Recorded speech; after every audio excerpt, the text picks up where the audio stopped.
भगवद गीता अध्याय 3 कर्मयोग श्लोक 31 से 43 संस्कृत व हिंदी अर्थ सहित।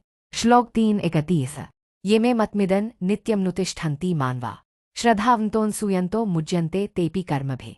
अर्थ जो मनुष्य मेरे इस उपदेश का नित्य पालन करते हैं, श्रद्धावान हैं और दोष दृष्टि नहीं रखते, वे भी कर्मों से मुक्त हो जाते हैं।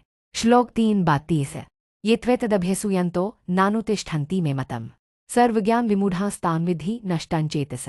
अर्थ जो लोग इस उपदेश का पालन नहीं करते और इसका विरोध करते हैं, उन्हें ज्ञान से रहित और नष्ट बुद्धि वाला जानो।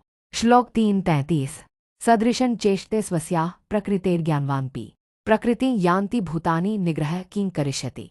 अर्थ ज्ञानी व्यक्ति भी अपनी प्रकृति के अनुसार ही व्यवहार करता है, सभी प्राणी अपनी प्रकृति का अनुसरण करते हैं, रोकने से क्या लाभ होगा। श्लोक 3:34 इंद्रियेन्द्रियार्थे राग द्वेषो व्यवस्थितो तयोर्न वशमागच्छेतो यस्य परिपंथिनो। अर्थ प्रत्येक इंद्रिय के विषय में राग और द्वेष स्थित होते हैं, मनुष्य को इन दोनों के वश में नहीं होना चाहिए क्योंकि ये उसके मार्ग में बाधक हैं। श्लोक 3:35 श्रेयान् स्वधर्मो विगुणः परधर्मात् स्वनुष्ठितात् स्वधर्मे निधनं श्रेय परधर्मो भयावह। अर्थ अपने धर्म में मरना भी श्रेष्ठ है, परधर्म भय उत्पन्न करता है, इसलिए स्वधर्म का पालन करना ही कल्याणकारी है। श्लोक 3:36 अर्जुन उवाच अथ केन प्रयुक्तोयन पापं चरति पुरुष अनिच्छन्नपि वार्ष्णेय बलादेव नियोजित। अर्थ अर्जुन बोले, हे वृषणनंदन, मनुष्य अनिच्छा होते हुए भी किसके प्रेरित होकर पाप करता है, मानो बलपूर्वक खींचा जाता है। श्लोक 3:37 श्री भगवानुवाच काम एष क्रोध एष रजोगुणस्मुद्भवः महाश्नो महापाप्मा विध्येन्मिह वैरिणम। अर्थ भगवान बोले, यह काम और क्रोध रजोगुण से उत्पन्न होते हैं, ये महाभक्षी और महापापी हैं, इन्हें ही इस संसार का शत्रु जानो। श्लोक 3:38 धूमेनावृते वह्निरथा दर्शो मलेन च यथोल्बेनावृतो गर्भस्तथा तेनेदमावृतम। अर्थ जैसे धुएं से अग्नि ढंक जाती है, दर्पण पर मैल चढ़ जाता है और गर्भ आवरण में ढंका होता है, वैसे ही यह ज्ञान काम से ढंक जाता है। श्लोक 3:39 आवृतन ज्ञान में तेन ज्ञानिनो नित्यवैरिणा कामरूपेण कौन्तेय दुष्पुरेणान लेन च।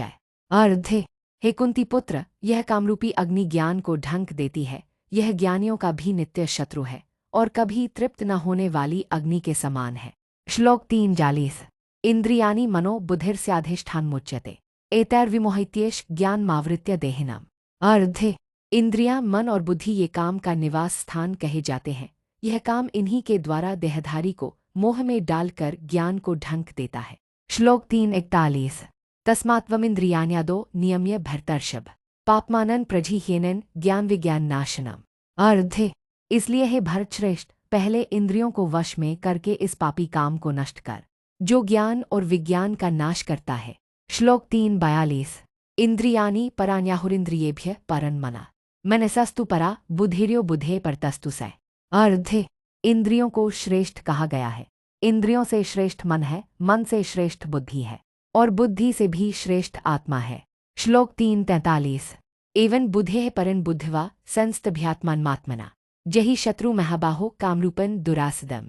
अर्थ हे महाबाहु, इस प्रकार बुद्धि से परे आत्मा को जानकर, आत्मा से आत्मा को स्थिर करके उस कामरूपी दुरासद शत्रु का नाश कर।